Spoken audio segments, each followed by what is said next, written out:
Comment des planètes immenses, pesant des milliards de tonnes, peuvent-elles demeurer suspendues dans l'espace, sans colonne, sans corde, sans appui visible? Comment peuvent-elles se déplacer à des vitesses vertigineuses sans quitter leur trajectoire? Comment tournent-elles autour du Soleil avec une telle fidélité, sans se heurter, sans s'écraser, sans plonger dans le chaos? Et plus encore, comment un système d'une telle complexité peut-il exister, durer, se maintenir et fonctionner avec une telle précision? La science observe, elle mesure, elle décrit. Elle parle de gravitation, de vitesse orbitale, de masse, de distance, d'équilibre dynamique. Et ces explications sont importantes. Elles nous montrent comment les choses fonctionnent. Mais une autre question demeure, plus profonde encore. Pourquoi une telle harmonie existe-t-elle? Pourquoi les lois sont-elles si justes, si constantes, si puissantes? Pourquoi l'ordre domine-t-il au point que les cieux deviennent une horloge gigantesque? Dans cette vidéo, nous allons entrer dans ce mystère. Nous allons contempler la complexité, l'harmonie, la stabilité et les lois qui maintiennent tout ce qu'il y a dans le système solaire. Nous allons regarder le Soleil, les planètes, leurs dimensions, leurs distances, leurs mouvements. Nous allons parler de la Voie lactée. Nous allons réfléchir à ce qui arriverait si cet ordre était brisé. Et surtout, nous allons comprendre pourquoi une telle organisation parle, non pas d'un hasard aveugle, mais d'une sagesse créatrice infiniment au-dessus de celle de l'homme. Préparez-vous à regarder le ciel autrement, car plus vous avancerez dans cette réflexion, plus vous sentirez monter dans votre cœur une conviction profonde. Un tel ordre ne peut pas exister sans un créateur. Likez, abonnez-vous et activez la cloche sur la chaîne Amani Bashig pour ne rien manquer de nos contenus rares, profonds et importants sur la vie spirituelle, la société, la science et l'actualité. Bon visionnement! Le ciel n'est pas un chaos, c'est un ordre. Quand nous regardons le système solaire de loin, nous voyons une chose essentielle. Ce n'est pas un désordre, ce n'est pas une agitation confuse, ce n'est pas une accumulation d'objets jetés dans le vide, sans logique ni direction. Le système solaire est une organisation. Au centre se trouve le Soleil. Autour de lui gravitent les planètes, leurs lunes, des astéroïdes, des comètes et d'autres corps célestes. Tout cela est en mouvement, mais pas n'importe comment. Chaque planète suit une route.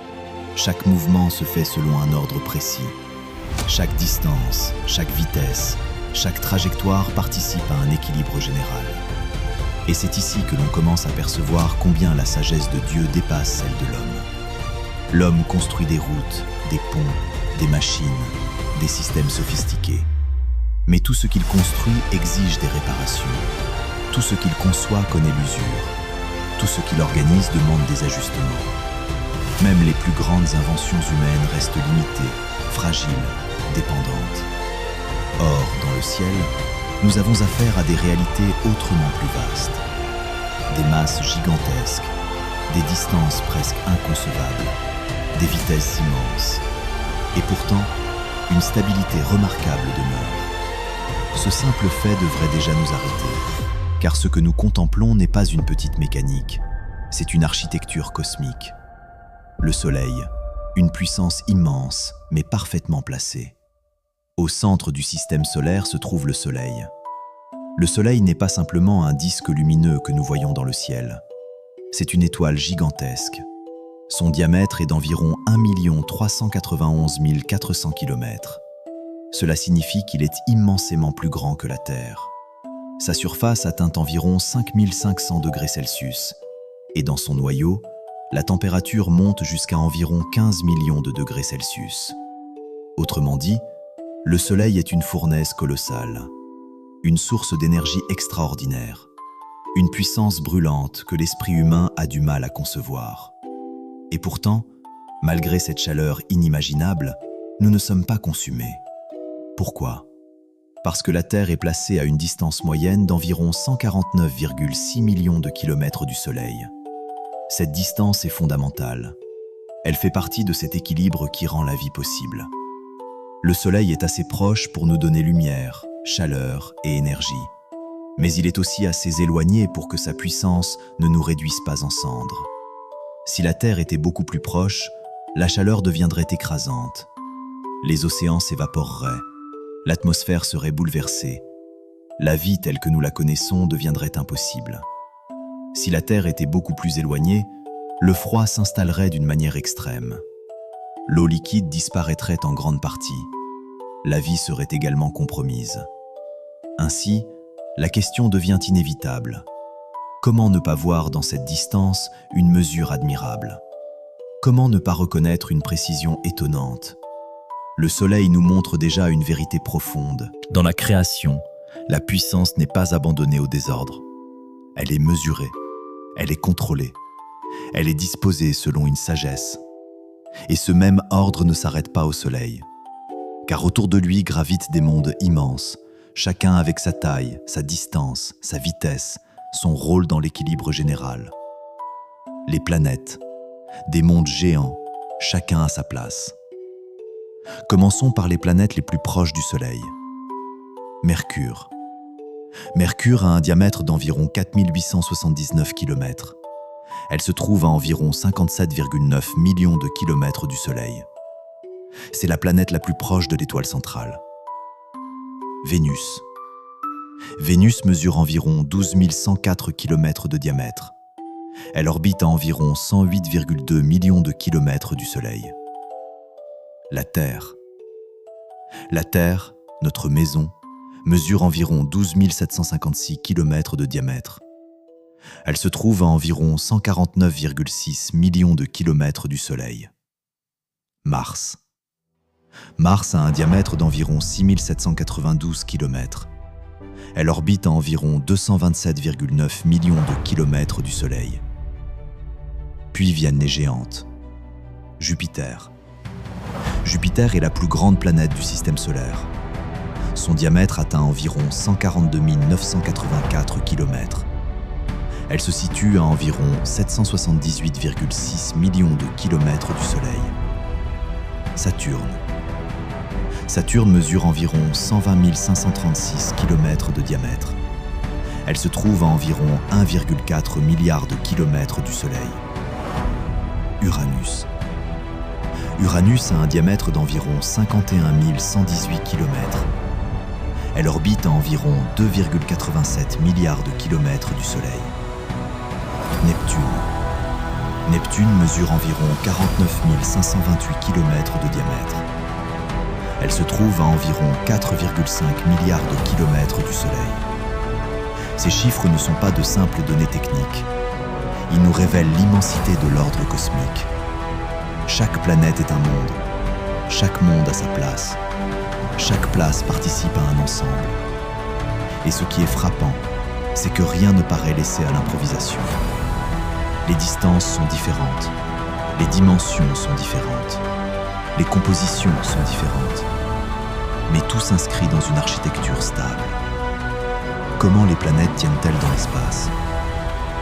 Voici l'une des questions les plus impressionnantes. Comment les planètes tiennent-elles ainsi dans l'espace, sans support visible? La réponse scientifique parle de gravitation et de mouvement orbital. Le Soleil exerce une force d'attraction gravitationnelle sur les planètes. Cette force les attire vers lui. Mais en même temps, les planètes possèdent une vitesse de déplacement. Elles avancent. Elles poursuivent leur mouvement. C'est l'équilibre entre cette attraction vers le Soleil et leur mouvement qui crée leurs orbites. On peut dire qu'elles tombent sans cesse vers le Soleil, mais comme elles avancent en même temps, elles ne s'y écrasent pas. Elles tournent autour de lui. Cet équilibre est extraordinaire. Si une planète perdait brutalement une part importante de sa vitesse, elle pourrait être attirée davantage vers le Soleil. Si, au contraire, sa vitesse changeait fortement dans certaines conditions, son orbite serait perturbée. Cela veut dire que ce que nous voyons dans le ciel n'est pas une immobilité, mais une stabilité en mouvement. Le système solaire n'est pas figé, il est vivant, dynamique, mais ordonné. Et c'est précisément cela qui émerveille. Car maintenir une telle harmonie dans un ensemble aussi immense dépasse tout ce que l'homme est capable de produire par lui-même. L'homme peut lancer un satellite, mais il doit le calculer, le surveiller, le corriger, l'ajuster. Or ici, nous parlons de planètes gigantesques, en mouvement depuis des temps immenses, avec une fidélité extraordinaire. La science décrit les mécanismes, mais la foi, elle, perçoit dans cette cohérence la trace d'une sagesse créatrice. Pourquoi les planètes ne se cognent-elles pas? C'est une question que beaucoup se posent. Avec autant de corps célestes en mouvement, pourquoi n'y a-t-il pas de collision permanente entre les planètes? La réponse tient à la structure même du système solaire. Les planètes majeures suivent des orbites distinctes autour du Soleil. Elles ne circulent pas toutes sur la même route au même endroit. Chacune possède sa trajectoire, sa distance, sa période de révolution. Autrement dit, elles ne se déplacent pas au hasard dans toutes les directions. Elles suivent un ordre. Et cet ordre est si remarquable que, dans le fonctionnement normal du système solaire, les planètes majeures ne sont pas là pour se heurter les unes aux autres. Leur disposition, leur vitesse et leur distance participent à la stabilité de l'ensemble. Maintenant, imaginons un instant qu'une collision planétaire se produise. Ce serait un désastre colossal. L'énergie libérée serait immense. Des quantités gigantesques de matière seraient projetées dans l'espace. Des régions entières pourraient être détruites ou transformées. Les trajectoires des autres corps pourraient être perturbées. L'équilibre global du système local serait menacé. Une collision entre mondes de cette taille ne serait pas un simple accident. Ce serait un cataclysme cosmique. Et pourtant, ce n'est pas ce que nous voyons comme fonctionnement habituel du système solaire. Ce que nous voyons, c'est la régularité, la précision, la continuité. Alors la question revient avec encore plus de force. D'où vient cet ordre? Comment expliquer une telle harmonie sans intelligence ordonnatrice? Plus on observe le système solaire, plus une impression profonde s'installe dans l'âme. Ce que nous voyons n'est pas simplement grand, c'est mesuré. Ce n'est pas simplement puissant, c'est gouverné. Ce n'est pas simplement beau, c'est ordonné.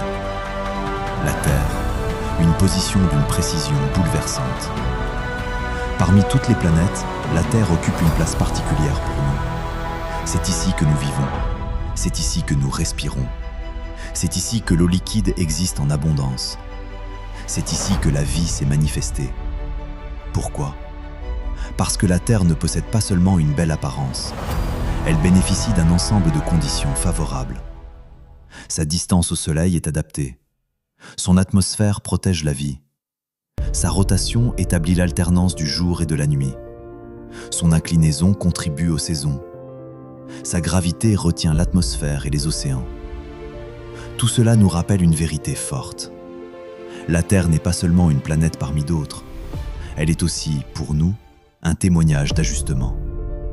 Et plus on mesure la finesse de cet équilibre, plus on comprend que la sagesse de Dieu dépasse infiniment celle de l'homme.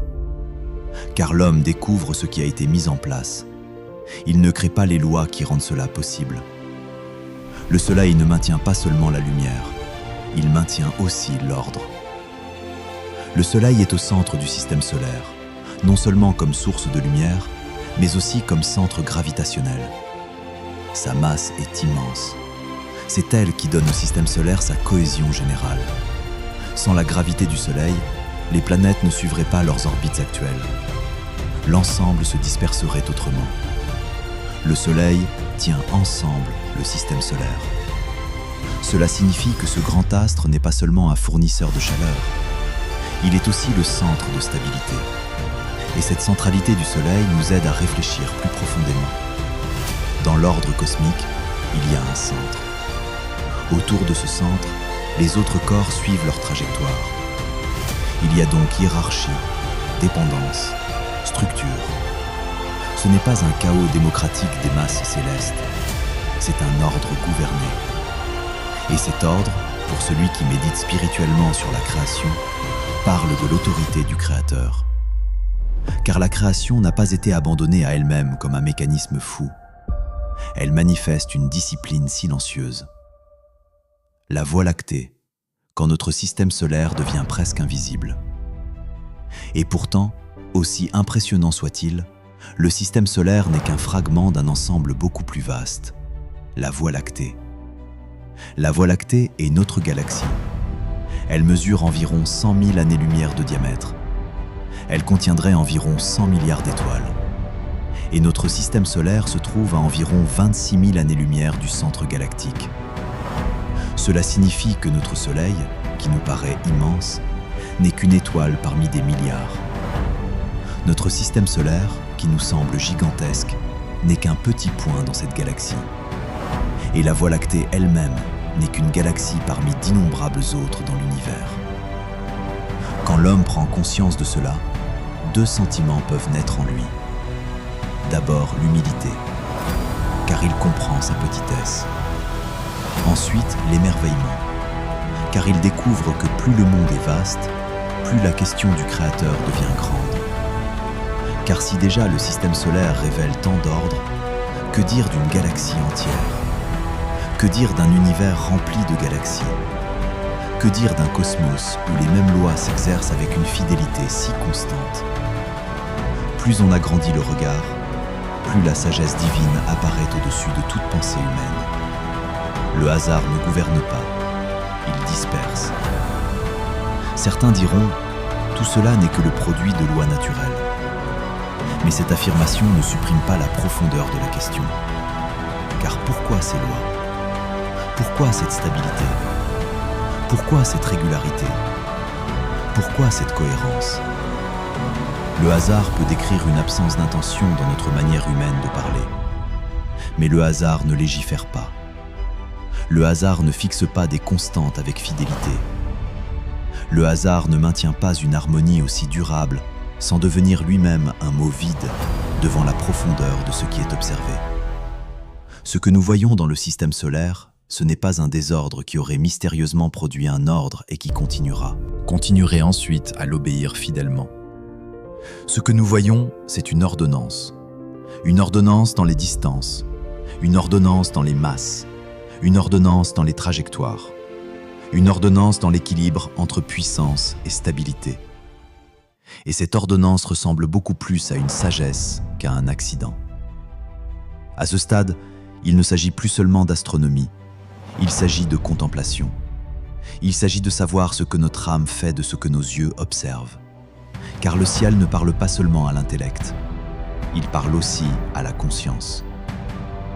La sagesse de Dieu dépasse de loin celle de l'homme. L'homme est capable de grandes choses.